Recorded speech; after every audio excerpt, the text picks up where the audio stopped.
Hello and welcome to Items On, the podcast where you get to follow your favorite Melee players and personalities both on and off the sticks. I'm Ethiopium, and our special guest today is the one, the only Phil. Phil, how you doing today? No, man, I'm good. I'm chilling. I'm good. Should be fun. Yeah. Thanks for asking me to do it. Dude, thanks for coming on, man. Usually how we start these episodes is we get into what were you doing before you found Smash and how did you find your way into the Melee scene? Okay, so as a kid, I hooped a lot. That's probably the thing I did the most. I just played a lot of basketball. I mean, we always played games, but I just hooped a lot. We always played Melee though, because we played 64 when it came out, and then when Melee came out, we were playing that too. And then how we got playing competitively is we always kind of knew about like Smash Wars. That was the thing like that everyone went to back then. So I guess like early 2000s, that's the thing everybody was on. Everybody was on Smash Wars. So you guys that don't know.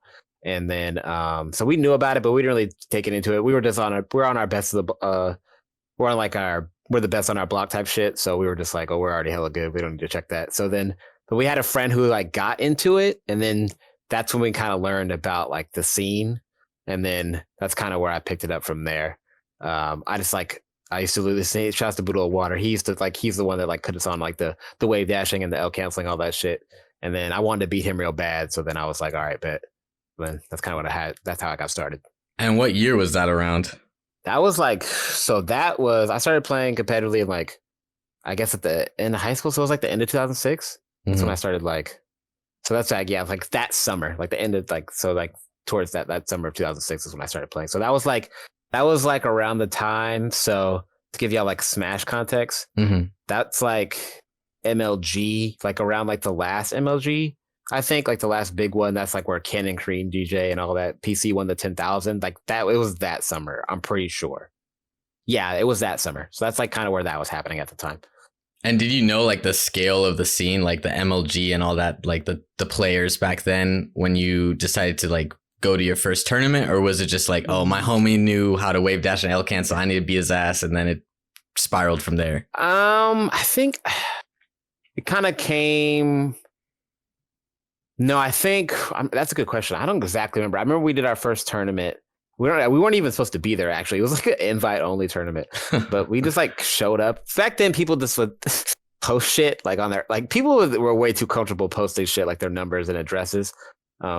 So I guess my boy, he was like, oh yeah, we just went to this tournament. And I guess it was like supposed to not be, we weren't supposed to be there pretty much. But then I was like, it was probably like 20 people in a house, maybe a little bit more. So we showed up, we played, but I don't know if I knew, like probably knew about, I think when I started to know more about like the scene and how many people were there was probably after that. Cause that's when there was a tournament in NorCal.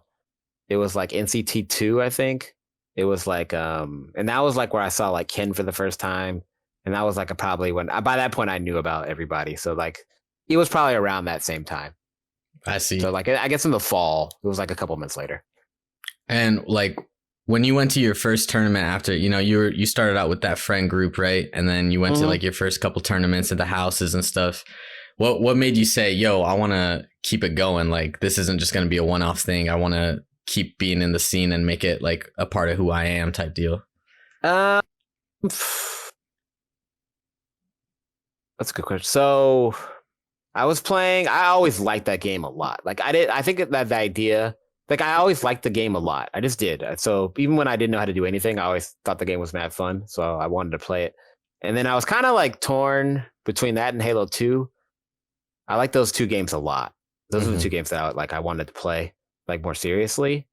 But I think I played Melee just because it made less sense to me. So I was like more interested in it. Like it was just like, I didn't get it. So it's like, and it was something I had already played so much. So I was like more curious about it. So that's kind of what happened. But I think it was between those two games for sure. Yeah. Were you playing any other games? I know you talking about like Halo. Were there any other games that were on your radar? Those are only two games that I think I really thought about playing like super competitively. But those are like because I really liked Halo 2 a lot, and we played that game a shit ton. We used to like back in the day, we'd like hook up like people would come over for like the other block, and we would hook up the Xboxes and we play in our friend's house. So like we liked playing that game a lot. So those are like the only two that I think I was like serious about like playing. And then but yeah, I think because I already played Melee so much, it was like interesting to me that there was like more you could do with it. Yeah, I feel that. who were some of the people that helped you like integrate into the scene? Because I always know like there's always a couple homies that, you know, you go into a new area or a new venue type deal and you're always like a little cautious type deal. And you got your couple homies that are like, yo, this is how it works. This is how the tournament works. Who are those people for you? Shout out. So I think one of the first people I met was actually Mari. I don't know what her tag is. She was like the first person I talked to. It's actually HomeMadeWaffles' girlfriend. She's like the first person I talked to, and she was mad chill. And then after that, shouts to TC1. He was another person I talked to, which is good too, because I just assumed there wasn't going to be any black people there. So me and TC1 was cool. And then like, it was just like, I had like very low expectations. I was like, it's going to be mad nerdy. It's going to be weird, but I wanted to play. But then like a lot of people were actually pretty cool. So I was like, oh, okay. Like it wasn't entirely what I expected. So I was like, oh, okay, I could chill here. And then like some of the, like, again, and I still have my initial friend group going too. So like it was cool, you know. It was definitely wasn't entirely what I expected. Yeah, yeah. I mean, were you like initiated in terms of like what gamers are like, or was it more like this is a new experience for me when you started out? So like I guess like I was always into like nerdy shit. Like I mean I played like I went to like a Yu-Gi-Oh tournament once. I definitely like, but I definitely think if I as far as like, I mean I played video games with like my friends on the block, but like I played like, I think I probably played basketball. I played basketball a lot more back then. So like I think I was more used to being around like that type of people, like those type of people. Though I did play video games a lot with my friends, but like it was a smaller group of people that I played video games with. And then I played more, like if I was thinking about who I like if I was like random people in a competition like setting, it would be hoopers. Like that was the people that I was more used to being around. So it was definitely like different, you know? Yeah, definitely. I definitely understand that. Yeah. Were you competitive? Like I know that, you know, when you're hooping, there's some people who like play the hoops just for fun. There's some people who want to be, you know, the king of the blacktop and treat it like it's the NBA finals. Was that like, did you have like a competitive mindset going into Melee, or were you just like, oh, I just want to try it out, see what's up? I think, no, I've always been pretty competitive. I think that I'm finding out that I like, because when I was a little kid, I was like super, super competitive. But like I kind of toned it down, especially because my brother wasn't that competitive. And I think like just like the fact that like, and he actually wouldn't play with me because I was so competitive. So I kind of had to tone it down in some ways because I was like, when I like, like I would throw fits and he was like not down. So I had to like tone it down. But I think that like I was always like competitive. As far as like Melee, like I was like, I think for me, it was like just another competitive outlet. I didn't know I didn't know that I'd end up playing this long. But it was more so I was like, I saw like the top level and I was like, yeah, I think I could get there. Like I could do that. So like I was like, okay, let me try really hard, you know? So like that was kind of like the mentality. And also just like beating my friend because he was just like, he talked a lot of shit. So I was like, that was like the first competitive goal was just beating him. Yeah. And then from there, I don't know, but as far as like the scene, I was like, I saw the top level and I was like interested in competing in like that way. So I think that was like the focus. It's so funny you say that because like a lot of people that I interviewed, they start out with like, hey, like, there was this guy that I knew who talked shit and I wanted to beat him. And that's what started me. So yeah, nah, for sure. It's like 100%. He just talked a lot of shit and he was just like mad gimmicky. He just shield grabbed a lot and forward smash. And I was like, nah, I could beat that. Yeah, so, you got that. Once I learned to L cancel my dares, it was curtains for that. Now, how old were you when you started to get into the scene then? I was like fresh out of high school. So I was like 18. Yeah, I was 18. Yeah, I was 18. 18, yeah, like 18, 19. Word. And can you like describe the region and like the scene at that time? Because I mean, I think there's a lot of new people now who like there's a lot of not ingratiated with how it used to be like way back then. I mean, I'm not that, you know, back then either. So I'd love to learn more. So as far as the scene back then, it was more. It was a lot different, I would say, because this is like, there was a lot more like, you're like from like a certain space, like, oh, you're from like like there were more crews too. There was more crews. Like there was like the 209 crew. Those are the people that were up in Modesto and Stockton, DBR. There was the Bayesians. There was more like crews.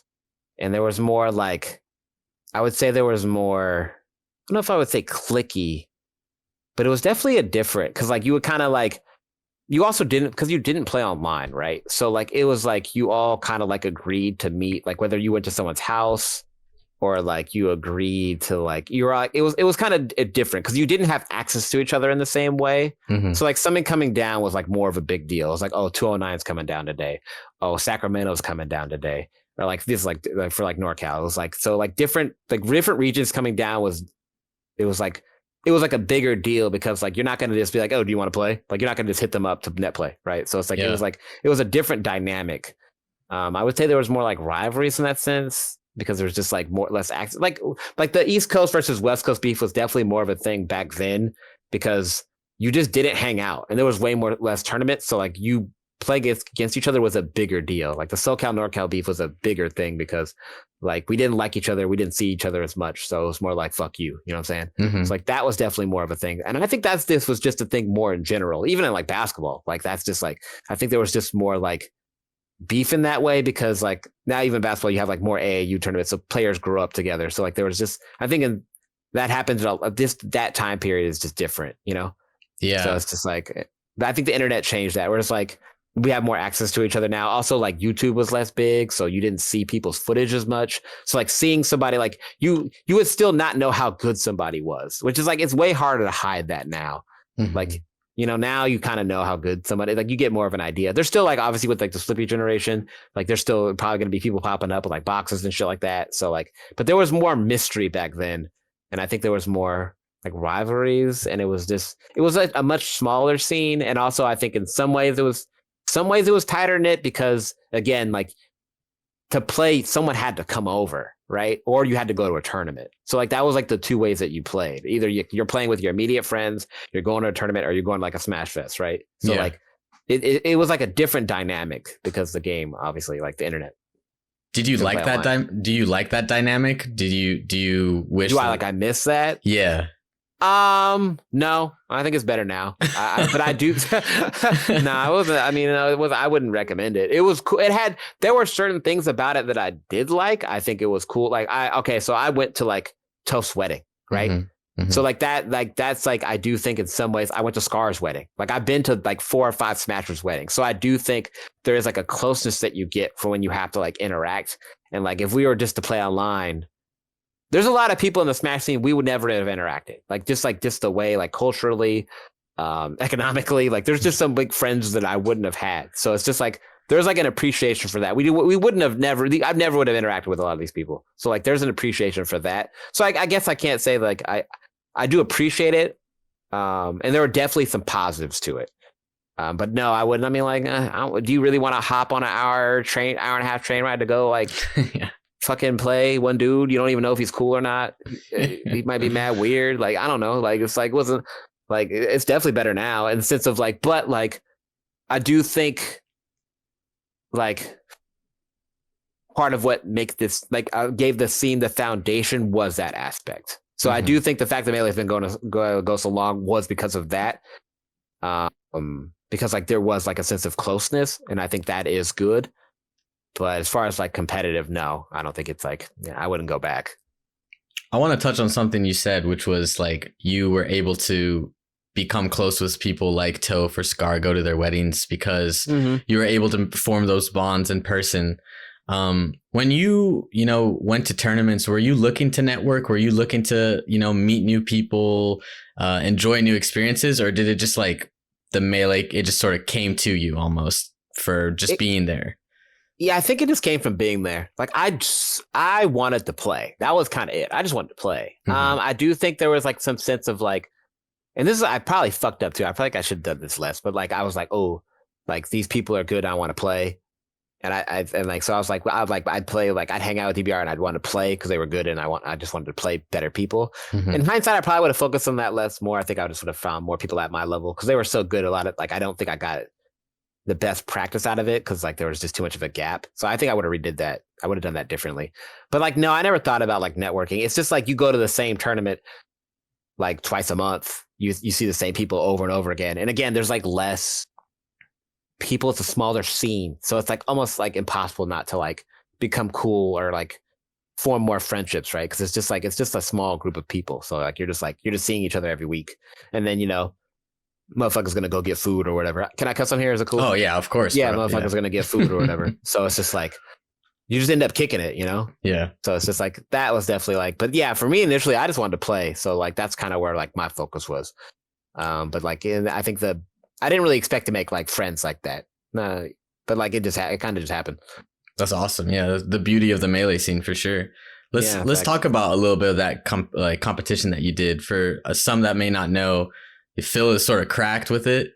Is UGC right or UGS that run that you made? I remember you beat Shinobi Cobalt. I was like, okay, let's go. Yeah, I had a little run. Yeah, you know, you're cooking. What made you first off start with Fox? Why was that your main character? Was there any like people who pushed you towards that or inspired you?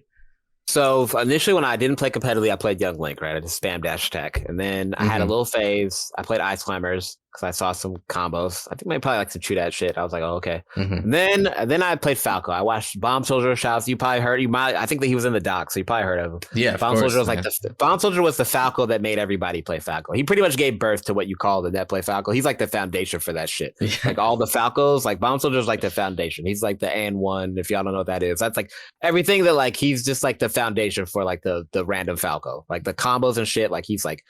A lot of people talk about Forward 2, and I think he was definitely really good. But as far as like, especially because like, that's when like YouTube started to pop was like around 2006, 2007. So like he was like the first Falco to really have like shit on YouTube. So like he was like a big reference point. So like that was like, so I played Falco because everyone else did. And but then I ended up switching, I think around like after Mango won Pound. I think that's when I switched. That's when I switched. It was just easier. Now I struggle with Falco, so that's when I switched. And also, I started playing Fox too because shouts to Korean DJ. I watched a lot of Korean DJ, and so I liked playing Fox because of Korean DJ. So Korean DJ was like my initial Fox like inspiration, and also this guy Lunin. Lunin was like the best Fox in NorCal, and that was like, so those are the two Foxes that made me want to play Fox. And like, did you have like any set goals? Like, yo, I want to make top 50 or I want to like, I guess back then they didn't have like set ranks and all that, but like, I want to like win these tournaments or. Yeah, for me, the initial focus was just to get ranked. That was like the big thing. It was just to get ranked. And then it was like, that was like the focus. You know, it's funny too, because like for me, it was like I wanted to get ranked. But then Brawl came out and it pretty much killed everything. That was kind of the end. So like there was like I really wanted, but I still wanted to play because I wasn't good yet. So I still wanted to play really bad, and that's kind of how me and HomeMadeWaffles ended up being friends. Because when Brawl came out, they pretty much killed the scene. But there were some people that still wanted to play, and he still wanted to play, and so that's kind of how we ended up hanging out all the time and playing. And that's kind of how like the channel kind of got started. It kind of like started from there was like Brawl coming out, and then like it kind of branches from there, which is really like. But yeah, but like initially for me, it was just about I just wanted to get ranked, and then, I think we had a top 20, top 25. So that's kind of what I was thinking. I want to talk a little bit. Yeah, we didn't have the. He said, "Good." Oh, I was gonna say I wanted to talk a little bit about those like Brawl days when that came out. Were you interested in playing Brawl at all? Did you play it and say fuck this, or did you keep playing it? And what made you, like want to keep putting effort into Melee? So no, I never really want. So I heard you couldn't up throw up air with Fox. And I was like, this sounds like a shit game. So I was like, no. But I think I just like I was still like I hadn't gotten good yet, and I still really wanted to get good. You know what I'm saying? I still wanted to get better, and I'm pretty obsessive. So I was kind of still like, nah. I was still like, let's go. Like, and I hadn't had a chance to like beat a lot of those players yet. So like I still wanted to like lock into that. So no, I never really even entertained it. I just and then I played it and it just wasn't for me. It was mad floaty. You couldn't combo. Everybody was fucking air dodging, and I was just like, nah. But I mean, like a lot of the players switched. I mean, most people switched. You know what I'm saying? So yeah, that was kind of like, Was it? I mean, was there a point where you thought that this might be over? Like Melee's gonna die type deal? I don't know. I don't know. I think at that time I was so tunnel vision, I didn't even think about it like that. I was just like, and plus me and Brandon were playing so much, and there were still like tournaments here and there. But you know what it was? I think too, Brawl was so bad, I thought that people might come back. It was just so bad. I was just like, I didn't think it would last. It was just so garbage. Yeah. So I was like, I think if it had been pretty good, I would be like, oh, all right, Melee's dead. But since Brawl was so bad, I was like, nah, I think it's like a chance we could still play. Mhm. But I was also so tunnel vision just on like myself that I don't even think I thought about like the bigger picture in that sense. I was just like, all right, I'm still playing, you know? Yeah, I feel that. When do you think, Melee like got on a decent footing after Brawl? Because like you said, there was that dip and a lot of players switched. Was there like a certain point or a certain tournament that you remember that you're like, all right, it's back? Okay, so for us, I know there was ROM. So ROM was Yeah. really big for East Coast. For us, the bi-weeklies came back. Like the bi-weeklies came back in NorCal for Melee. I don't know exactly. I don't know if it was it Mike Sixth? I don't know exactly who brought it out, and I wish I did because I want to shout them out. Mm-hmm. But pretty much what started for in NorCal, in Northern California, like our big thing was NorCal bi-weeklies there in San Jose. They're really close. It's really close to where the Genesis venue is at now. It's down the street, like that Mexican restaurant that everyone goes to. If you go a little further down, that's where the San Jose State University is at. Okay. And like that's where the tournament is at. And like that was like everyone came to that. Like that was like our biggest tournament in the scene. There was a San Francisco one, but it wasn't as good. And pretty much so everyone came from like all parts of the Bay Area. That was like the tournament that you went to. Mm-hmm. And that tournament came back. And then from there, and then Brandon started recording, and that's kind of when things started to take off. That's when we started to get momentum, and he started uploading on his channel. And that was kind of like we started to get, and everyone kind of slowly started filtering their way back in. And that was kind of like, and then I think you had Alucard over on the East Coast too. Mm-hmm. So I think that like those two things, slowly we kind of just started filtering our way back in. Yeah. I wanted to touch a little bit on Waffles' channel. Like, did you have any help with that? Or were you guys talking to each other and be like, yo, I want to upload this stuff. I want to put it on YouTube. And did you ever think that it would get to, be such an influential part of Melee history? So I think the only thing I did is, so he might have uploaded it too. There was like the MLG had commentary on their videos. And I was like, and even I think Scar, they did a set with commentary on one of their channels. And I was like, we should do that too. But pretty much from there, it's just Brandon. Like I think I made the initial suggestion, but I think Brandon pretty much took over from there. Really? And I don't think there's like, I don't know if there'll ever be enough appreciation for what he did, because like just like the lack of technology back then and pretty much how he kind of did it on his own. He puts, and some of it, I mean, he probably could have been more effective with it, but this is how you learn. Yeah. He put a lot of hours into that, and he did not have good equipment, and it was bad. And he spent a ton of time on that, and I'm glad he's getting his flowers now, as far as like this thing, like the sponsorships and like some of this, like what he's able to get.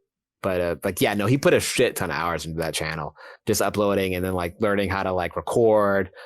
Shouts to him and his Dazzle and just like getting all that footage up. Like it was limited, and he had his little laptop and he made it work. But like it's mostly him. I think the commentary, I think I made that initial suggestion, but he took everything from there. Yeah. Shout out to man. The kids don't know about them Dazzles, man. Mm-hmm. Oh my God. It was bad. It was really bad. It was like flipping a coin to see if it would work or not, or if it would record. Oh, he'll have to tell you. I've watched, but I've seen him spend hours trying to work with it. It'll fuck up. His shit will crash. Like it was bad. I mean, it was really bad. He did a tournament where, and like, I mean, he did a lot of like stuff. Like I remember he streamed and tried to record. That set looks like shit. But he did it. I think it was the first time Silent Spectre beat Mango, and he recorded and streamed that tournament, and then it looks really bad, but Mango like reverse 6-0s him or something. He decided not to do it again because it looks so bad. But nah, I mean, I don't think any of us thought the channel was gonna pop like that, in the sense of like the Wombo combo and all that shit. No, I don't think any of us really. We were just all so young. I think we were just excited. I think that's the thing too. We were excited about playing. We were excited about the game. So, and like Brandon, I think he said that his like there were just really good matches, and he felt like it should be recorded. And I think that was like his motivation for wanting to do it. I mean, and it paid off. It was like, people ended up watching, and shouts to, I think, Brandon for doing that. Shouts to, I think, Silent Spectre too. He was like one of the players that I think was really the central focus for that channel. And then like Mango as well, for coming up so much and competing. I mean, it was just like, it kind of just worked out. Yeah, it definitely did.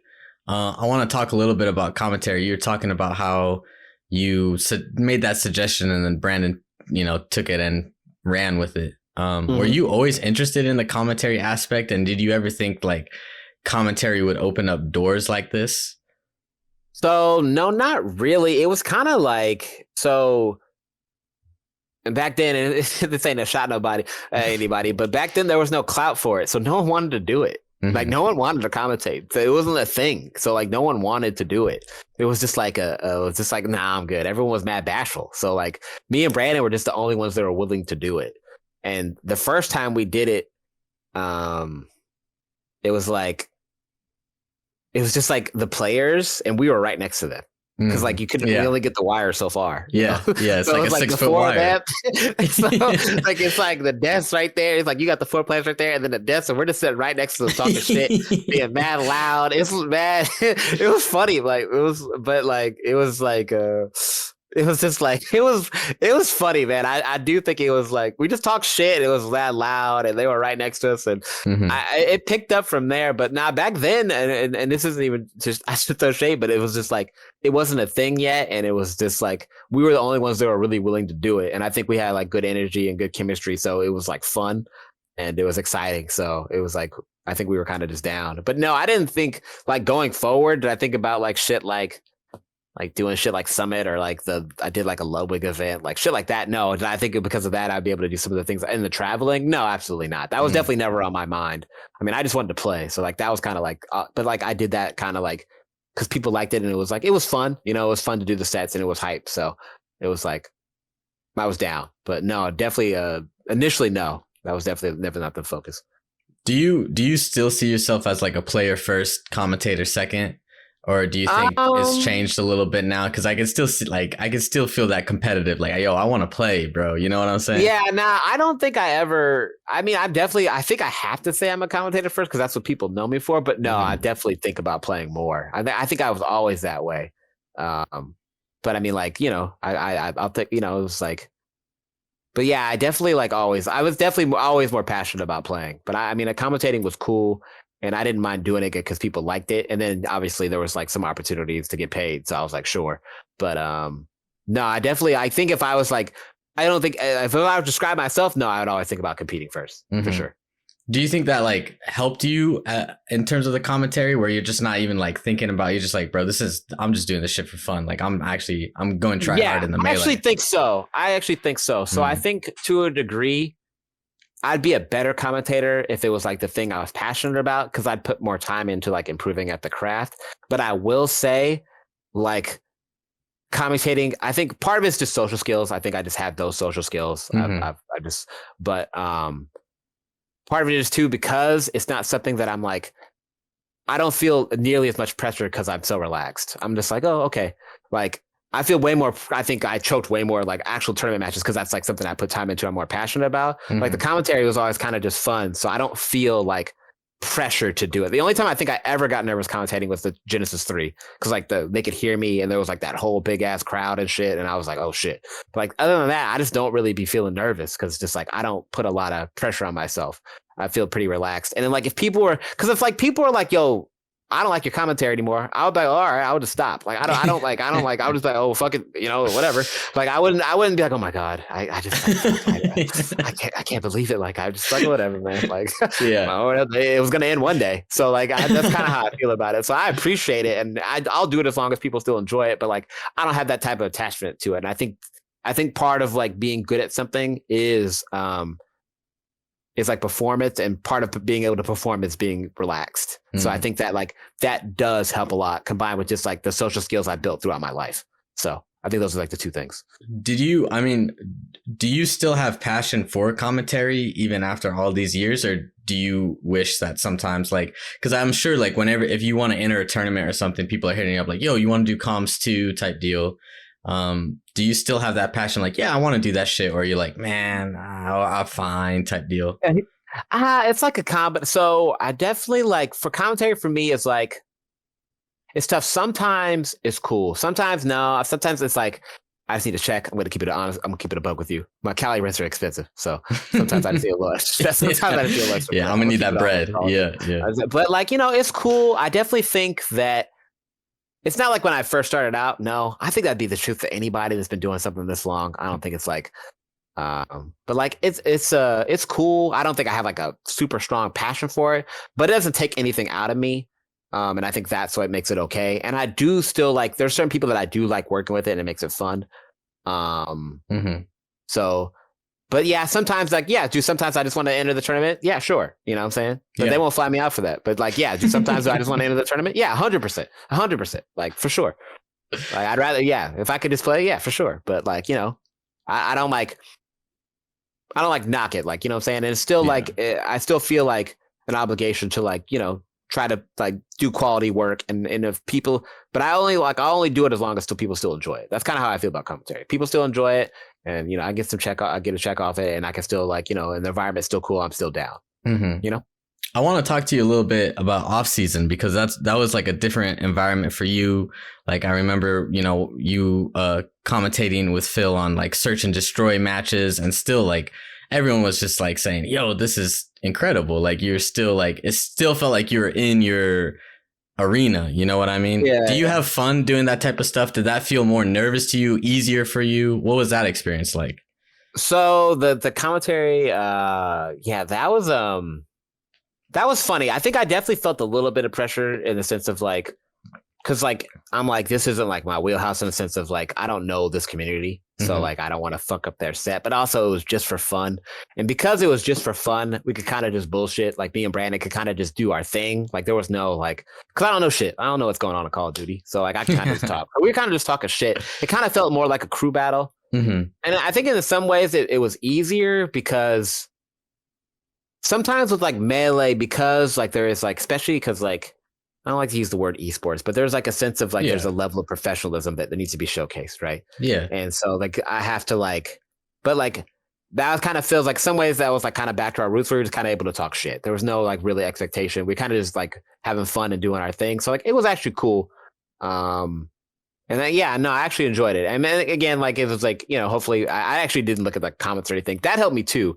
I don't really be checking. I'm not gonna lie. I don't be checking like Reddit or YouTube or nothing because that actually like made it less fun for me when the first time around. Like I like people would like there was like a period where people didn't like me and Brandon. They gave us a lot of shit. Like especially back then there was no Reddit, so it was like YouTube comments, and I was like, I think I got discouraged in that way. So like I don't really be checking. Though some of it's like I'm sure it's a ton of it's positive feedback, but I don't really like. I generally just kind of stay away. But no, I think that was kind of like that off season that kind of felt that particular moment, that in the crew battle that we did, that was kind of like that kind of felt like how it is when we started, because we kind of just got to be us, and I think that was cool. Yeah. Do you like that energy? Do you like that better than like the more professional energy that you might have to have? Yeah. Yeah, I prefer that. I mean, it's just kind of like, because that's what made it fun in the first place, Yeah. But I get like, you got sponsors and shit. You gotta like, oh wow, fucking yeah.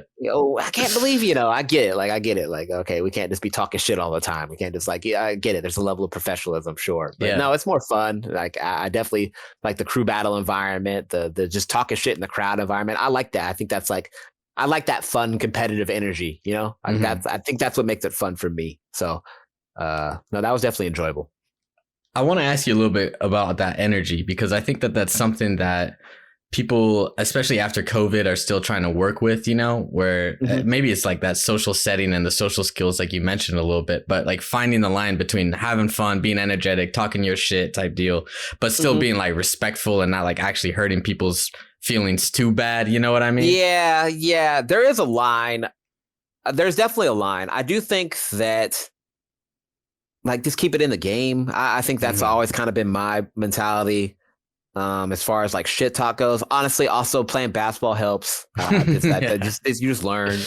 That's cultural too. I think that like a lot of people just like you just learn through that. But nah, there's a line, and you definitely have to know, and it's different for different people in different scenes. But I think it's more about like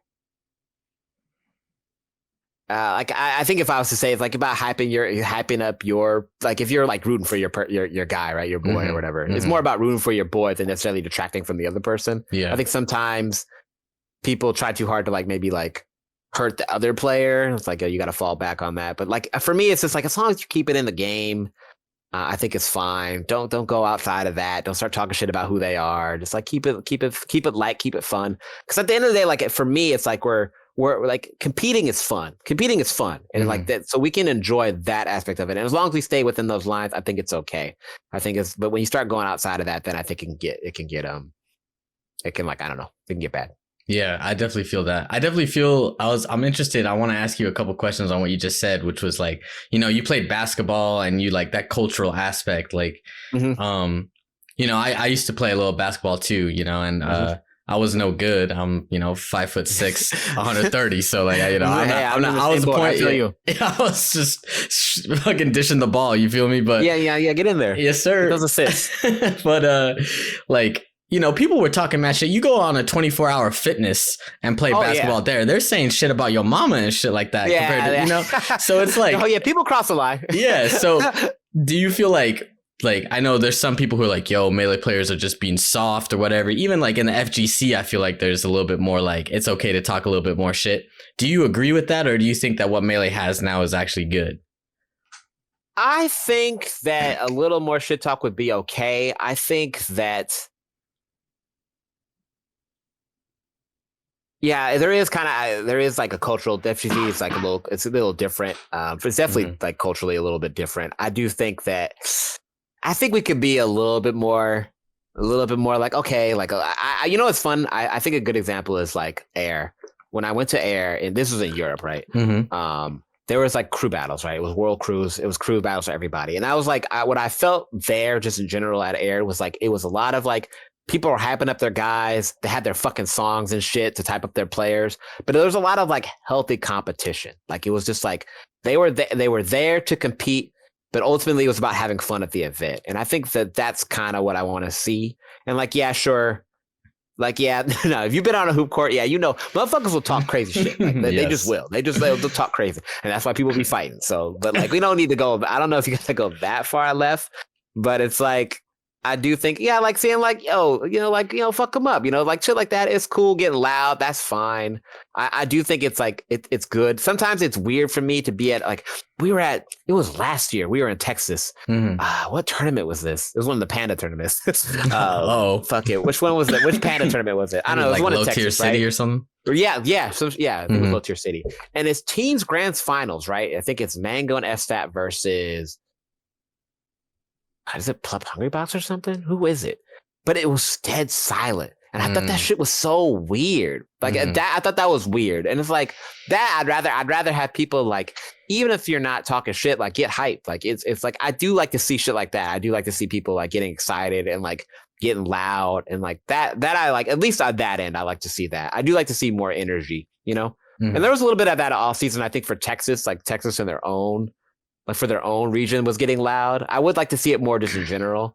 Like just people getting like, so even if I don't get the shit talk, I'd like to see the energy. Just like people getting invested, you know, getting loud, getting excited for the hit, like getting excited for combos, you know, shit like that. Yeah. I think that's good. But yeah, there is a line, and like you trash talk is an art, you know, you gotta practice. Yeah. It's just like anything else.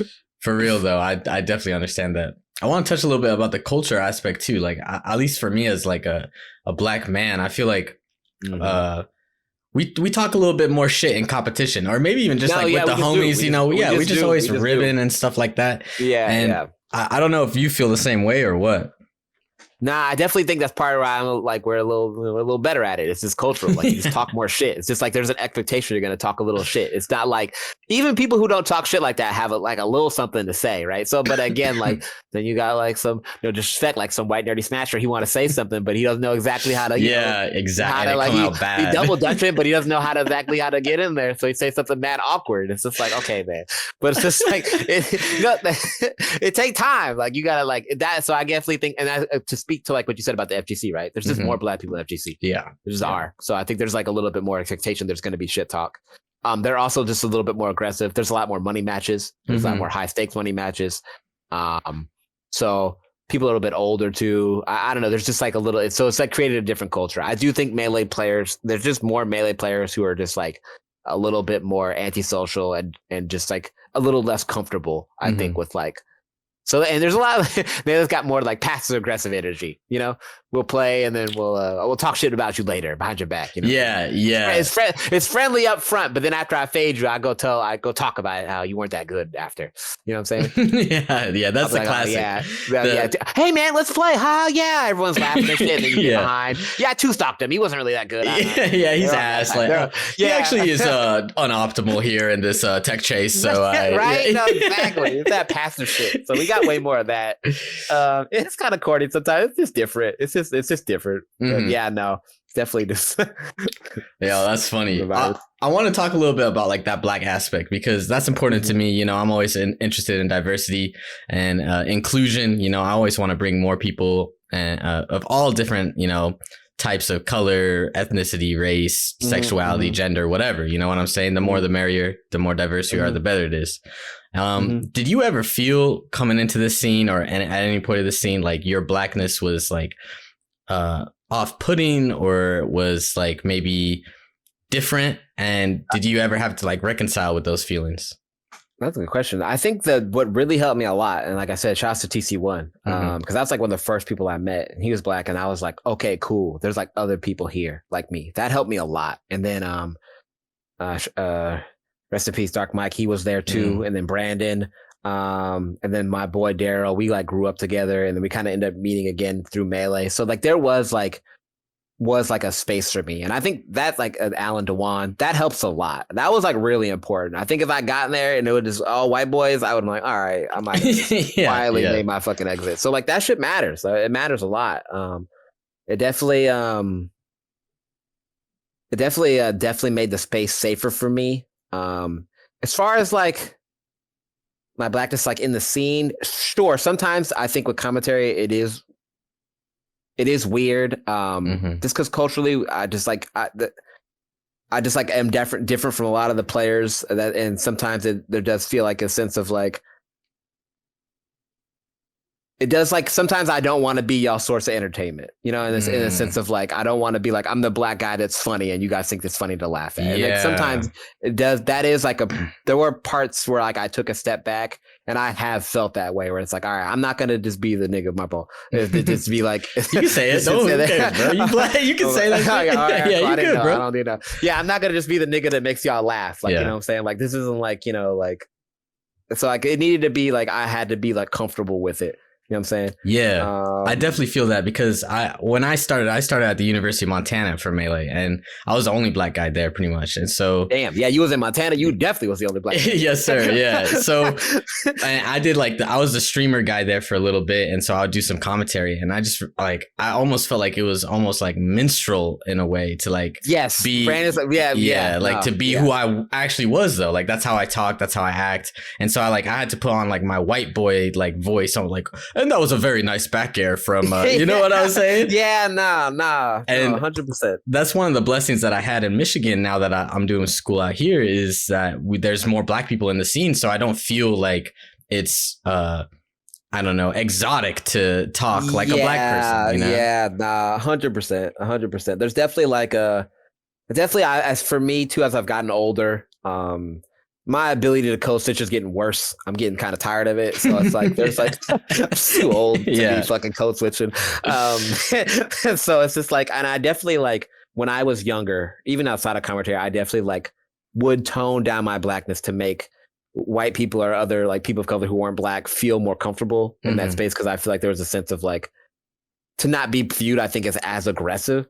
And I definitely like, I'm just off that now in a lot of ways. So I get what you're saying. It's just like, and I think that's part of the reason why it's like important. Like I've been able to do it this long, partly because Brandon is here too. I think if Brandon wasn't around too, this was like something I would have been stopped doing.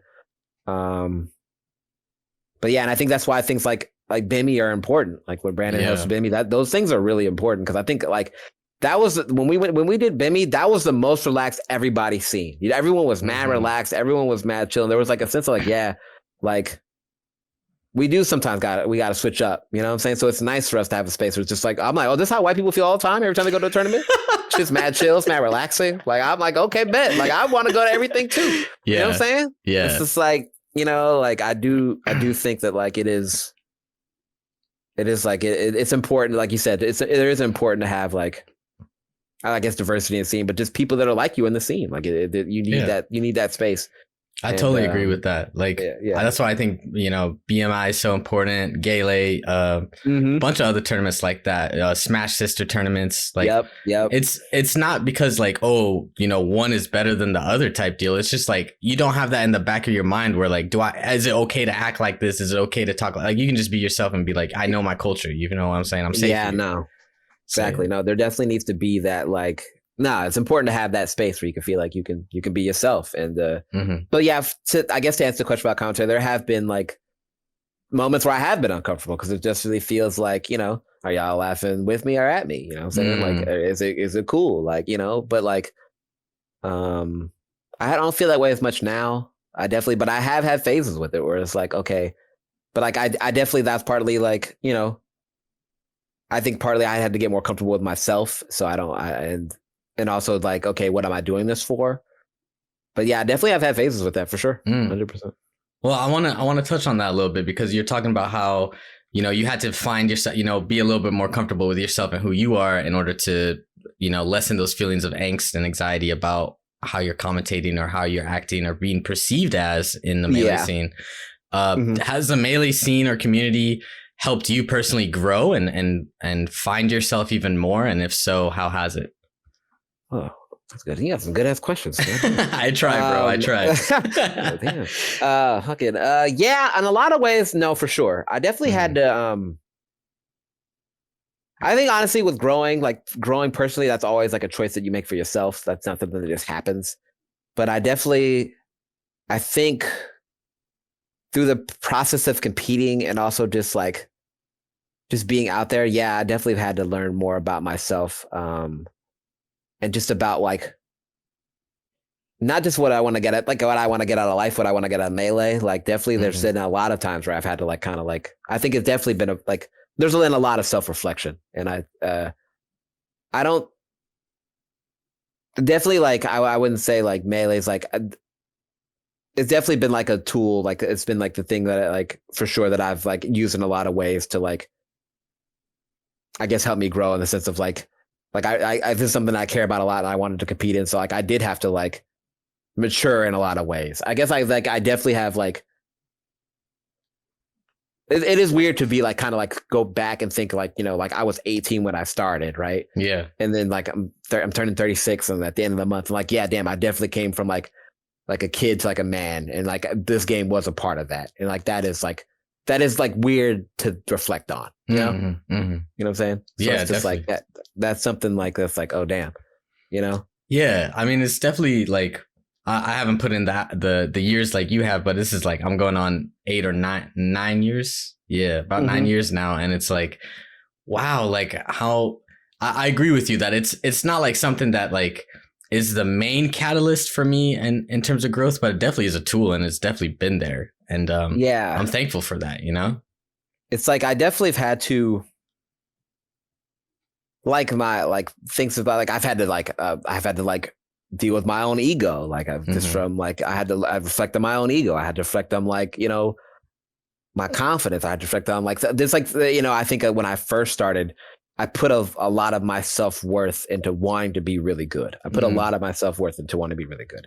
And I think that like in like the opposite end of like my commentary where I felt like no pressure, I felt like a shit ton of pressure to perform because it was like something that I valued and I wanted to like base like some of my worth off it because I wanted to like feel good about myself. You know what I'm saying? And like that's something that I do not do anymore at all. But like, or like to like, I think I definitely, if I do, I definitely tailed it down a lot. But it's like, it was like, that was so much younger back then. And I think it was like the sense of like, it's like I'll have like, it was like wanting to be good at something to like define myself with more so than like being sure of myself, And I think like, and like having my first like good results, like the ego that comes with like finally, like I finally did get like good in the sense of like, I didn't necessarily feel like I was good, but I was like getting results and like I was perceived as good. And like the ego that comes with that and like the expectation that comes with that. And like I had to reflect, like I had to deal with that. There was definitely things that like have challenged me and forced me to like self-reflect, about just who I am, Yeah, I mean, I would love to ask you a question on that because I feel like a lot of people struggle with that today. I mean, that's something that I know a lot of people struggle with is, putting your self-worth into this game, especially when people put, hours and hours of practice and time into it. How were you able to traverse those feelings and grow from them? Because like I said, it's something that I've struggled with, and I still struggle with a little bit, and I'm not even that fucking good. You know what I mean? I'm a 2-2er. So, I'm sure. Hard. Yeah. I mean, how were you able personally to traverse through that? I think so at the time I just did I think I just finally got a higher sense of like self-worth. Like I just before I didn't feel good about myself. So I needed to be good at something to like justify myself. Like I needed something so I could be like, oh, I have value. And I think people do that with everything. That's like not a Melee thing. People pick different things to do that with. I used to work at a movie theater and people would get promoted to team leader. That's like a quarter raise and like a gold badge. And they would start acting brand new. Like they were like, I was like, bro, you're not like, they were like that. Like, it's like people are always kind of think it's hard to like not want to feel like you have that. Like it's hard to like, everyone wants to feel like they have value, and it's hard, I think, to have that just internally. I think a lot of us want to see that reflected somewhere.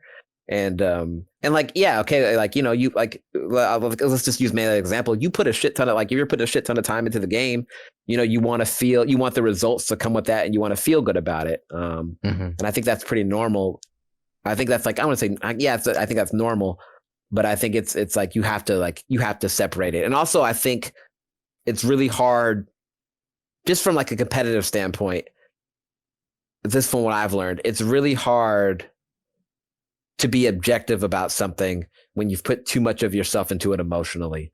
Because every time something happens, say you get you're fighting Marth and you get fucking force smashed and Tipper died. If you have too much of a like emotional investment into it, you won't be able to objectively talk about what's actually happening in game. You'll only be able to talk about what in game happening is making you feel. And I think that makes it really hard to improve. I think in order to get better at something that you care about, like you have to have the passion to want to work at it. You have to have the passion to want to do it, but you also have to be able to take a step back and be able to look at it like through the lens of what's actually happening. And I think when you've put too much of yourself into it, like where it's like your self-worth into it, it becomes very hard to like see the line of like, I don't know. No, I totally agree. I remember a coach in track and field once said like, just because you're adding more passion to something doesn't necessarily mean you're going to be better at it. You know what I mean? Damn, that is some good ass advice. Yeah, and so it's no, that's true. Some good ass advice. That's some good ass advice. You have to find that balance, and I think that's individual to the person, right? Like some people, like Kobe needs to go 110%, but not all of us are Kobe. That's facts. You know what I'm saying? And like, Jordan liked the golf, you gotta relax. And I definitely think and I will say this about Melee. I think there are things that are harder than Melee. Like, right, if you want to be like a professional athlete, that is harder. But the one thing I will say about Melee that is difficult is because it's kind of like, because it's not big, you have to kind of go through the process alone. There's no one to really coach you and to kind of guide you through the process. If you're a hooper, like there are coaches and people to kind of guide you along that process to like how to build a skill, how to compete, like how to conduct. There's help along the way. With Melee, a lot of times this is people's first really competitive thing. I think for a lot of people, you're kind of learning that on your own. And I think that's very difficult. That's a difficult thing to do, to navigate by yourself. Like the process of building the skill of Melee, the process of learning how to perform at a tournament, like the mental stuff that comes with it. So I definitely think that part of the game is very difficult. And I think it's part of the reason why like the players that I would say are like more naturally talented, I think you'll see we have more success in a lot of ways, because it's like you're getting like the reinforcements of success a lot earlier. And I think that like it can make it easier to like navigate. But so I do think that's the one thing that's hard about Melee. It's like the game doesn't have enough money to have coaches, not like that, right? Like not to the degree like you would have if you're a tennis player or you're a golfer. Yeah, like an everyday you're type having coach. Yeah. Yeah, you got to do that on your own. And I think that part is difficult, Yeah, I want to touch on that a little bit because I mean, for me personally, I was like a sports kid growing up. I didn't really have like, video games or that type of stuff. Like we had like Mhm. Madden 2004 on the Oh, let's go. PS2. So That was my Madden. That's the that was the first best Madden I one, didn't bro. suck. That's the first Madden I didn't suck. That's Bro. the best one, dude. I I still remember Joe Budden's ass rapping "Pump It Up." You know what I'm saying? Oh man, they had the belt, bro. You could stop on a dime with Michael Vick. Yeah, oh dude, he was broken, bro. That game was run up the score. But yeah, so like so like those were the games I was playing. So like, it was just homies having fun, and then we go outside when it's a rainy day, and then we go back outside and hoop or play football. You know what I mean? Yeah, facts. So like Melee was the first game where or even maybe the first thing really where I just had no talent in it whatsoever. I didn't know what the hell I was doing. The first tournament I showed up, I brought a PS2 controller. I didn't know, like, you know what I was saying? Yeah. So like, I feel that. And so like, to touch on what you were saying, it helped me learn how to learn, how to grind. Like, is that something that it feels like helped you as well? Did Melee help you do that? Yeah, no, that 100%. I really didn't. Even when I hooped, I'd play a lot, but I didn't understand the consistency it takes. That in boxing, I had a phase where I boxed in the gym. I think for like 3-4 years. Nice. And that was like kind of that. I think that boxing gym and then like Melee were the two things. Cause I was like, I remember one time I asked my coach, I was like, all right, what's the workout? Shouts to Andre Ward. Andre Ward came out of the gym that I trained at. Oh, word. Okay. So, all right. So like, and I was like, what's the workout that Andre Ward's doing? He's like, he's doing the same workout. He's just doing it every day. And I think I thought there was like a thing. I was like, the pros are doing this and I'm doing that. It's like, no, they're doing this thing, but they're committed to it. They're doing it every day. And I think as a kid, I didn't know what it took to be great at something in the sense of like the commitment and and more so the consistency. I didn't know what it took to really build the skill. Like that was like something I didn't fully understand. Like I would play, but like not. It's like it's the routine that it takes to really be good at something. It's like something I didn't understand, and that took me a really long time to really pick up. Like okay, now this is like if this is something that you want to be good at, you got to do it like you kind of had to build your life around it. And I think that's like something like if you really want to be great at something, you want to be really good, you want to be exceptional. It's like something that like you have to consistently put time into, and it's time consuming, Yeah. This is a question that I ask a lot of players, and I get differing answers. So I'm excited to hear what you have to say. But do you feel like you can have a healthy relationship with a game like Melee and still be the number one dog, or does it have to be unhealthy in a sense in order to push yourself to that level? That's a good question. I have never got to that level at anything. I haven't got to like the top level. Obviously, I haven't won anything. So I can only sit from the outside. But I think that what I would say is I do think inherently it can be a little unhealthy depending on how high you want to go. Because I think in the sense of like, I think it's hard to have balance. I think with like ultimately like for like life, like I think healthiness is like balance. But I think in order to be like really successful at something, you have to have imbalance because you have to commit so much to yourself to it. So I wouldn't necessarily say it's like healthy to really want to be like, if you want to be the number one, you want to be the best. Like, okay, like I think it's like I think the thing you're really sacrificing is time. And like that means that like other things have to take a back seat. I think this Melee just with anything, if you want to be like really good at it, you have to make it the priority. And I don't know if I would say that's necessarily healthy. I would say that like it comes with like the cost of like of the time that you have to put into it, that you have to put that before other things, Yeah. And I think that I wouldn't say that that's necessarily healthy. I think if that's what you want, that like that you take that into account, that you'll be giving up some other things, Yeah, I definitely feel that. I want to switch it up a little bit. You've been able to see a lot of time eras in Melee, right? Like different eras when Melee was up, when Melee's down. What do you think the era is of Melee today? What do you think the state of Melee is today? Are you confident in it? Are you solidified in it? Are you worried in it? And where do you think Melee needs to go in the future to, stay what it is today? I think that Melee's in like an interesting spot just because the Nintendo shit. I mean, obviously it hurts a lot. It hurts a lot. So you really don't. I don't know, just like logistically what can happen from there. Just because it makes it so hard on the TOs. I know a lot of them are discouraged, which makes it harder. I think Melee can make it through. I don't know.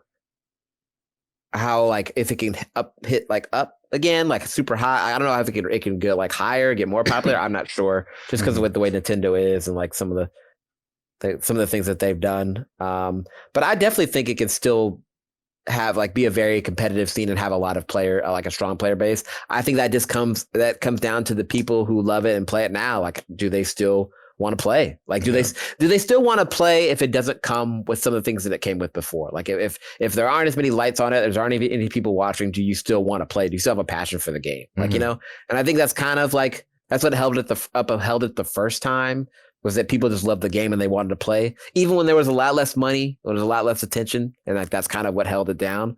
But you know, I imagine people don't want to go back to that. Like they don't want to go back to like, you know, now that the sponsorships are there and there's way more money, way more attention. You probably don't. I don't know how far back people are willing to go, but I definitely think that like we can still have a very strong scene and people like in it, as long as like the people here now and the people that are coming in still love the game and still want to compete and play. I mean, you can still have a scene for sure. Yeah. But like the scale of it, I don't know. Yeah, I agree with that because like, at least my thinking, and maybe I'm naive when I say this, so you can correct me if I'm wrong, but like, no, go ahead. You know, maybe some majors are gonna like, you know, leave us in this time period, and you know, but as long as like the regional and the local scene still stay strong, which I believe it is, like I feel like we still have like a good footing, you know. Once we start like people aren't coming out to like their regionals or their locals, then we have a big problem. I feel like I agree with that 100%. I think like if people are still like supporting, again, if people are still coming out to the locals or people still hitting the regionals, I 100% agree. I think it can still happen because then you still have enough strong enough player base to have like the big tournaments. But I do think it's like it's harder now because the comfort of playing in your own home is so real. So I feel it. But I do think there is some truth to like, hey, if you want Melee to stay around, like and like and it's something that you're passionate about, do reach out to people and like, you know, create like put the effort into like having a strong local scene. I think that is really important, and the regionals and stuff too. I think that stuff is like, I do think that is like the backbone of the scene. The national stuff is really important too, but I think the foundation is those smaller scenes that come together. I want to ask you, since we talked about like the state of Melee moving forward, I want to ask you like, what are your plans in Melee moving forward? I mean, are you still, you know, interested in being in the scene, still commentating, playing, or do you want to take a step back? What's your thoughts right now? So this is probably my last year playing like seriously. I've been playing a lot lately, so I just want to like, I do want to just compete for a little bit, like so I've been putting a lot of effort in. I got my new computer, so I'm ready to. I've been playing. Hell yeah, nice. So I've been playing a lot. I do want to like have a little phase where I can just compete. It doesn't have to be very long, but I just want to like compete for a little bit. I'm enjoying competing again. It's like fun, and I want to do it. So I do want to compete for a little bit. I don't know, probably from this time till like Genesis.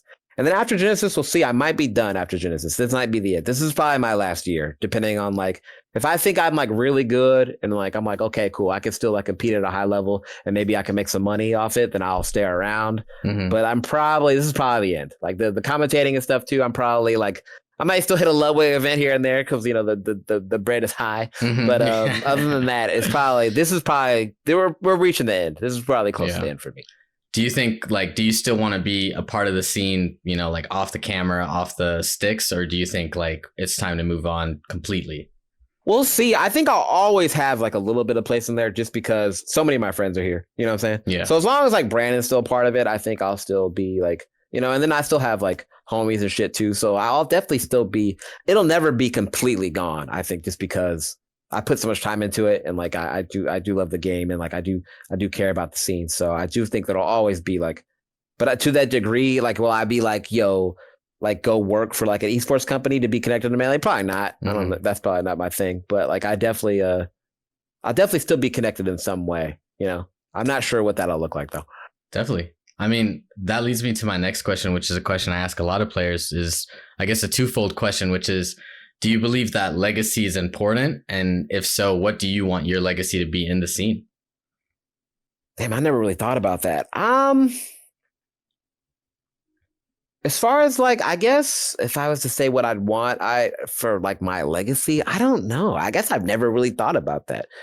if I was to say like as far as like just like commentating, I hope that like I know some people like people come up to me and they'll be like, "Oh, you got me into the scene," and let's say they love the commentary, and I don't think I ever really fully take it in. Mm-hmm. I think like it's just like a lot. And it's like, oh, okay. Well, like I say thank you, but it's like a lot. I don't know why it like makes me uncomfortable to a degree, even though I appreciate it. Like I think it's just heavy, like because like they're Yeah, like it's a I ended lot. up doing this thing because of you, and that Mm-hmm. just feels weird to like Mm-hmm. take that in. Even though like again, like I really appreciate it, but I guess I'm thankful for that. I definitely like I know that for me there's like I loved playing like I wanted to play Fox Screen DJ. That had a huge impact on my life, so I think that's weird for me to hear that from somebody else. Mm-hmm. Even though I appreciate it. But I guess like I'm kind of content with what I got now. I feel grateful. I feel like I got a lot of love, Mm-hmm. I think a lot of people have shown me love and I really do appreciate that.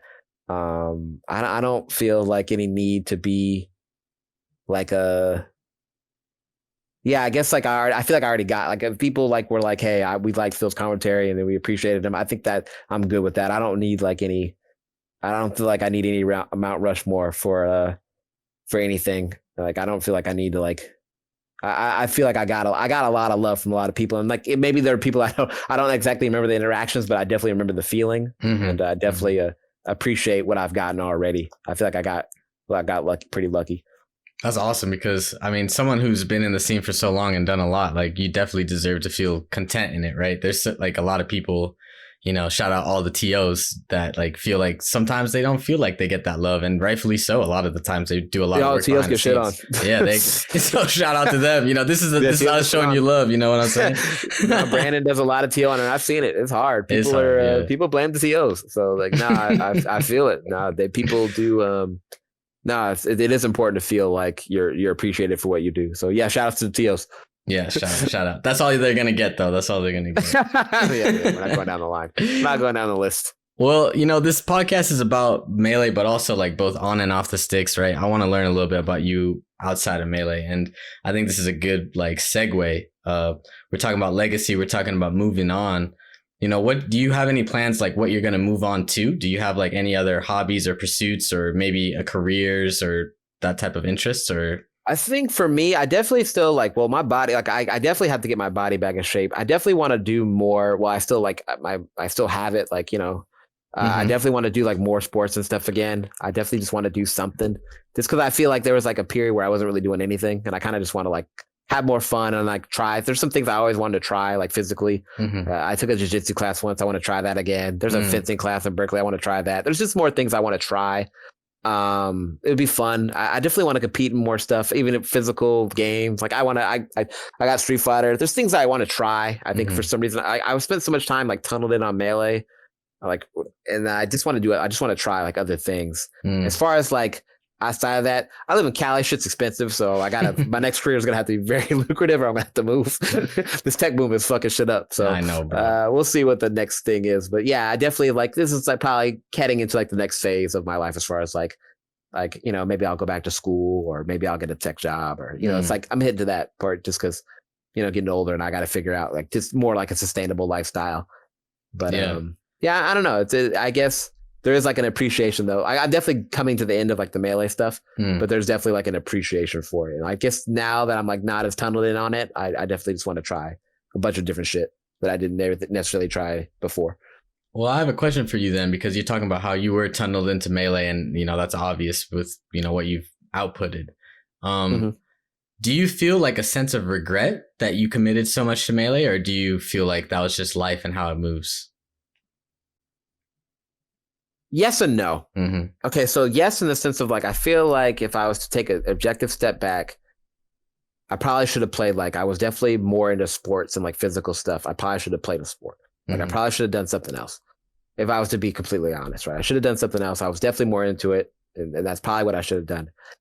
But to be honest, like I just don't think like with the level of success that I wanted in general, just like as far as like competing, I don't think it would have mattered what I did because like emotionally and like mentally, the place where I was at, I think I had to work through the thing like the issues that I had to work through it regardless. It wouldn't have mattered what I picked. Mm. So it's like It didn't matter if it was it could have been anything. It could have been melee. It could have been basketball. It could have been anything. This is all like the things that I went through were things that I always had to go through. And maybe things would have been a little bit better or a little bit different if I picked something else. But there's like I don't think it would have mattered all that much. I had like the experiences that I had to have them. And melee was just the catalyst or the tool that I chose. But it really didn't matter. So I think I'm cool with it. I feel that. But I mean, you're talking about sports. You're talking about hooping. Did you play any other sports, or were you just a hooper? I mean, you talk about boxing a little bit too. I boxed for a bit. I boxed for like I forgot, like 3-4 years. I had a little phase. I didn't have like any fights, but I spent a lot of time just like that was like the thing that I did where I took like a little break. I think that was like from 2000. There's like a little phase, like I think where like all the apexes and shit were happening. I think that's what I was doing. Okay. I don't remember. There's like a phase where I wasn't around. I think that was what I was doing during that phase. I'm pretty sure that's what it was. Yeah. But like, nah, I think like hooping and like boxing are like the two that I did. What made you want to do boxing? My brother boxed at that gym. So I was like, he used to like, actually, I think he did more like martial arts and stuff. Like, and his best friend, it's kind of like my brother, did that. So I was just like, I just wanted something else to do and to try it. So it was fun. I had a lot, like it got me into shape. And again, I think that was like something that taught me how to build a skill. Like that was like something like that's kind of where I started to understand what it took to be a professional, just like in anything. I don't think I understood that before. Yeah, I feel that. Boxing is so. I did a little boxing too. That is so hard, man. Yeah, it's a hard sport. It's like it's weird. Boxing was weird for me because it was like simple in the sense that there wasn't like boxing doesn't have a lot of punches. There's not like there's only so many punches or any things you can do. And so I learned them. I'm like, okay, cool. And then I'm like, all right, so what do we do now? And I'm like, you do the same punch that you learned to do before, but you just refine it over and over and over and over again. And I was like, fuck, it's a lot of fucking work. Yeah. God damn. So it was just like, but it was good. It was like, and one thing I do appreciate too, and this is for melee and for boxing, is that like, it just takes so much time.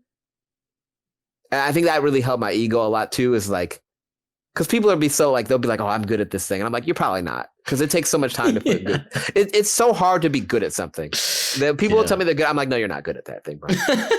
You're not. Like that really put things in perspective to me. I'm like, yo, I put a ton of time into melee, and I'm like, okay, I'm like pretty good, but like even then, there's like there's levels above me, and I'm like, you're not good at this thing you think you're good at. Like that, they really check my ego in that way, you know. And I think that like I do like I took like a beginner chinning class, or like I took a beginner jiu-jitsu class, and I beat these guys with these egos. I'm like, bro. Like, relax. Like, you're not good. We all suck. I don't know why you need to fall back. Yeah. Listen to the instructor. You know what I'm saying? It was like, it definitely helped me. It gave me a lot of perspective, you know? I think, dude, that is so true. Like, I love feeling myself. I think it's important to feel yourself, but at the same time, like, it's good to do stuff where your ego just gets knocked down, where it's like, all right, you know what? We suck. It's okay. Yeah, we suck, I mean? Bro. It's like, you suck. It's cool, bro. Yeah. It's like, yo, you know how many hours it takes to be good at something? People dedicate their whole lives to be good at something, bro. You're not good at that thing you think you're good at. Yeah. And that's okay, you know? Yeah. I mean, I remember like I did track and field in college, and I was like, you know, hold up a second. So like, you know, like you go in there and you're thinking, oh, dude, you know, I'm hot shit. You know what I'm saying? I'm going to the Olympics. Were you a sprinter? No, I was a distance runner. I'm Ethiopian, okay. so bro. Okay, let's get it. Yeah. So 10K, but 10K, let's go. So like I was like, oh, dude, I got this shit. And I there was one year where I was the worst. I had the worst mile time in the whole conference, like in the whole like NCAA shit, like just the worst. And it was still, bro, it was still like 4:30 something. Like it was still fast as shit. I'm like, damn, dude. So I was like, all right, you know what? School. We're going to focus on school. You know what I mean? Nah. I love that though. Because you said that's still, there are people who think that like, they're like, yeah, I'm that fast. Like I could do that. Yeah, I could do that. Like I'm. It's like, bro, no. It's like that's still really good. That still took a shit ton of time to even get that. You know what I'm saying? So like, I get that. Yeah. Dude, I remember one time, dude, and this is shouts to all my non-track and field people because you won't get this, but the non-track and field people, you'll get this. Yeah. I was like the 4-minute mile, like. I can run a 4-minute mile. It's just a mile a minute, bro. Tell me it's just a mile a minute. I got out there, I'm running, and I was like, oh. yeah, no, I can't do this. Yeah. I was like, no, this is I don't know why I thought I could do this. I know so many people that think they can the 4-minute mile. There's so many casual niggas out there right now that think they can run a 4-minute mile. No training. Just like, nah, you just run a lap a minute. That's nothing. You know what I'm saying?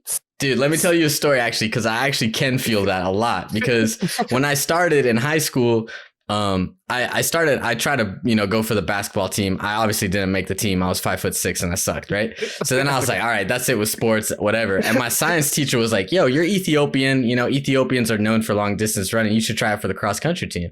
So I was like, all right, cool. So I watched some video of like some guy in 1950, Roger Bannister, to break the first 4-minute mile. I was like, yo, this is some white guy in 1950s running 4 minutes. Like I could, easy. Like, this like, it's like when you watch the NBA back in the 1950s, you see Bill Russell getting 10 champs and you're like, bro, these are against plumbers. I could do this shit. Bob Cousy will get this work, bro. Give exactly, me the ball right now, bro. Dude, I got him. I remember I went out there, so I did the math. I was like, all right, 60-second laps. We're going to do a time trial. You know what I'm saying? I can do that. Mm-hmm. So I go out at first 100 meters, I'm on pace. And that was it, dude. Everyone looking at me like, who is this idiot? It happens every year too, because the next year I was there's kids that did exactly the same thing. It's good, dude. It's like part of human existence, No, that's facts. I don't know what it is about like not doing something that gives you people so much confidence, like to be like, I could do that. Like every time we have so many arguments about this in the Discord. People are like, yeah, I could dunk on a 9-foot hoop. Like, no, you can't, bro. You're 5'9". You can't dunk. I know you think you can dunk, bro. You have no jump. You don't practice jumping. Mm-hmm. You don't train, bro. You have to train. Yeah. This is like, I just every time. I remember once I had a friend on the track team who was like, I could get if we played 1-on-1 with like a NBA player, I could get, a couple points on him easy. And I was like, there's no chance that you could get points on the worst NBA player. He's like, no, I could. I'm like, you should see me. I'm athletic. I was like, bro, you don't even know how to dribble. So I set it up with like one of the college players in University of Montana, which is, it's like a decent school, but it's not like, Kentucky or anything, right? Yeah. And this nigga got no point, bro. I mean, he didn't get a shot off, bro. And it was like, he was like, damn. You know what I mean? Bro, why is that? What? Yeah. I don't know what it is, bro. Dude, I think that's what makes us human, because that's what makes us brilliant, because one guy, he does do it. You know what I mean? There's that one guy who's like, I'm going to go to the moon, and he does go to the moon. And it's like, that's what advances us. But there's got to be like 1,000 niggas who are just ain't shit who do it first. You know what I mean? There's so many people that are like, yeah, I can return like a Serena serve. I can return a Venus. Yeah, why? Dude. You don't know how to hold a tennis racket. Why do you think you can return a serve that's like 100 miles an hour? Bro, where did that come from? I know, man. It's so funny, man. I mean, it's the same thing when I started Melee.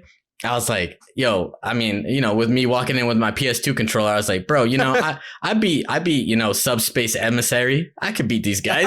Right? Same thing. I'm looking at Smash Wars. I'm like, yo, there's no way they're better than me. I was like, dude, MK Leo, nigga, what? Nah, dude. I be spot dodging. I be dash attacking. How are they going to deal with this complex mix, bro? There's just no way they're better than me. I don't know where that is. No, you're right. There's got to be it's just because there's one person. Yeah. One person that gets it right. Yeah. That talented nigga, bruh. That's actually funny though. Yo, but I know you be hooping. Are you still following the NBA and stuff? A little bit. I'm not as tapped in.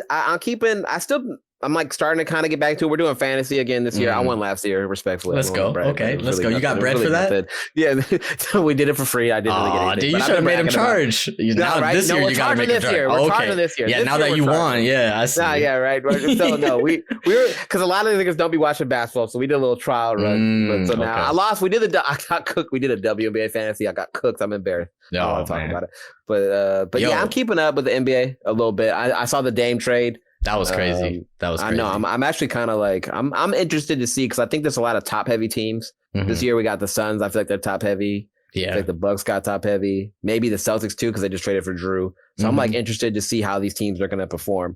Like, are they going to be able to beat Denver? I know the Lakers retooled.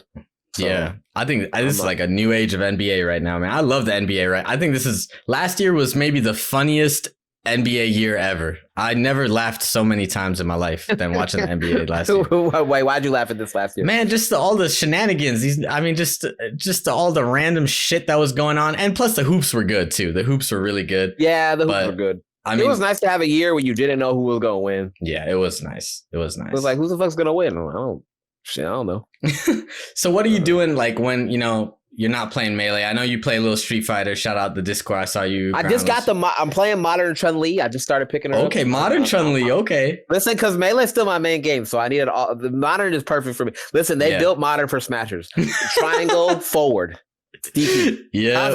I can forward B. That's nothing. Yeah. That's really nothing. I appreciate what they did. I appreciate they finally made a mode for us. I appreciate them. Yeah, dude. You know, I was playing some Street Fighter 3 a couple nights ago. That's my favorite. That's my second favorite fighting game. Dude, that's the GOAT. That's the GOAT fighter game right there. Other than I love Melee, that game. Man. Yeah, I love that game. So beautiful too, and the music. Ooh. I just say the soundtrack. No, dude, the speed. The soundtrack, that's like the closest, like one of the closest you'll get to like another type. If you like Melee, I feel like Third Strike is good. Yeah. Maybe Marvel Capcom 2. Yeah. Marvel. That game is fast as fuck too. Mm-hmm. So that era of gaming is like very like, it's fast. It's fast paced. It's like perfect for the Melee heads. I hope it's not like just nostalgia for me, but like, I don't know, like Street Fighter 3, Melee, like, yeah, Marvel vs. Capcom 2. I still remember that. Like, those were hype. But I remember I was playing Street Fighter 3 a couple days ago, and I was like, man, it's hard to do these inputs, bro. Like, I'm trying to do like these supers and stuff. I was like, yo, this shit is hard, man. That's facts. It really is. I'm just like, yo,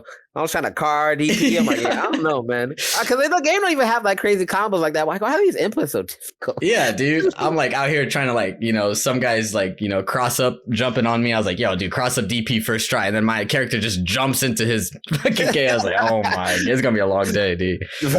I remember I was funny too as a kid. I remember one of the reasons I played Melee in the first place instead of like Street Fighter is because I couldn't Shoryuken in Street Fighter. So I was like, I'm gonna play Melee because I could do these inputs. It's not that technical of a game. Yeah. I swear if I'd ended up because my brother used to always try to show me how to Shoryuken, I just could not understand the idea of going forward, down, forward. I just couldn't. As a kid, it just was beyond me. Dude. So I wonder if I've been able to hit that input because I was like, my brother only beats me because I don't know how to DP. That's literally it. If I knew how to Shoryuken, I would beat him every time. That was I truly believe that. I was like, listen, I can Hadouken. Once I learned the Shoryuken, it's over. But I just never figured it out. No joke though. I seriously think it's because like how they draw it out. Like when you look at it's like, you know, the diagonal thing. Right? I couldn't add it. I was like, how do you do a Z on a circle pad? Like I don't understand that. No, facts. Visually, I was like, bro, this input does not make sense. Bro. I literally had to like Google, like YouTube. I'm like, oh, and I still couldn't hit it after a couple of days, bro. Let's be honest. Let's be honest. That shit is difficult. So I definitely you know, who knows? Maybe I'd be in the Street Fighter community right now if I'd been able to hit that DP. Well, dude, Mono Chun-Li now, bro. I'll see you at Evo, bro. That's what I'm saying. You're taking it all the way. This is exactly the same trap that we were falling into with the boxing and everything, where it's like, you're gonna go win Evo now, bro. Trust.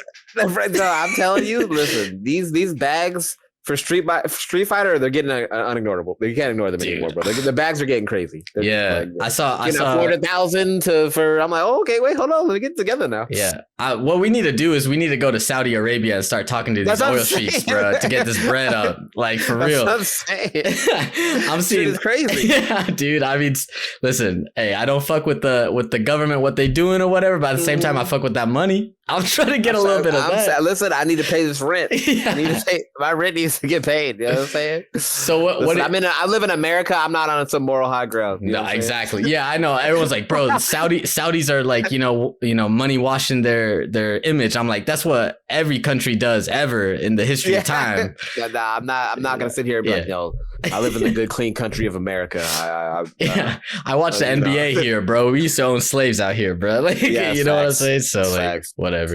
So what are you doing outside of video games then when you want to relax or chill?